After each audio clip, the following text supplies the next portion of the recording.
सुन लीजिए, भोजपुरी में हिंदी का ही कॉपी होता है। जितना भी लोग गा रहे हैं हिंदी का ही कॉपी करके। ये गलत आप कह रहे हैं। आप नहीं जानते हैं। 100 में 99 को गाना देखिएगा कि लोग कॉपी करता है हिंदी की। आप जैसे कलाकार हिंदी के गाना के कॉपी कर सकते हैं। भोजपुरी में गायत्री ठाकुर कॉपी कैले बड़े हिंदी के, भिखारी ठाकुर कॉपी कैले बड़े हिंदी के।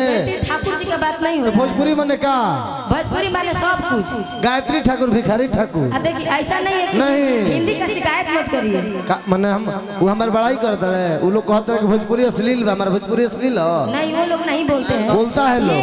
हम लोग इधर माइक दीजिए। एक बात सुनिए ना, हम लोग हेलो, सुनिए सुनिए, वो लोग नहीं आते। प्रचार करने वाले कलाकार को मैं काटता हूँ। आप लोग को गाना है तो ननद भौजाई के नोक झोंक गाइए, भोजपुरी में अच्छा लगेगा। क्या भैया जरूरी ननद भौजाई में भोजपुरी में गाना बा जौना में नोक झोंक होई तो लोग के मजा आई, आनंद आई। आ गायत्री ठाकुर जी आ भिखारी ठाकुर जी हिंदी के गाना के कॉपी निकल कैले। भोजपुरी के आपन गरिमा बा। भोजपुरी मधुर भाषा है। ये रुआ मत भुलाई नेहा जी। नहीं, हम नहीं भुला रहे। सोचे के चाहिए कि यही बिहार के लोग उदित नारायण जी के बुला गवा था काहे खातिर?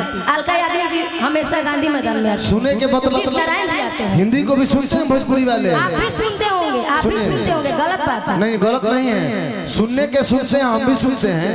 लेकिन आप कह रहे हैं, सुनिए, आप कह रहे हैं हिंदी बेकार है, ऐसा नहीं है। सुनिए, आप कह रहे हैं कि भोजपुरी के लोग कॉपी करते हैं हिंदी के। नहीं करते हैं। आप करते होंगे। जो करता होगा वो करता होगा। भोजपुरी अपना संघर्षा है। भैंसा बोले लगा। आप लोग ऐसे हल्ला मत कीजिए। अगर हम सुन रहे हैं तो आप भी मेरा सुनिए। ननद भौजाई के लोग झोंका लगाना हो।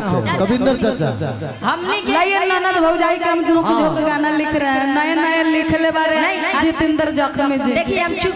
हाँ, गाई जख्मी भैया के लिखल ननद भौजाई अल्लाह होई। हमरो एक मां घर। देखिए चाचा, ई कोई हमारा भोजपुरी आवेला, हम भोजपुरी से आगे बढ़ल बनी। लेकिन देखिए अभी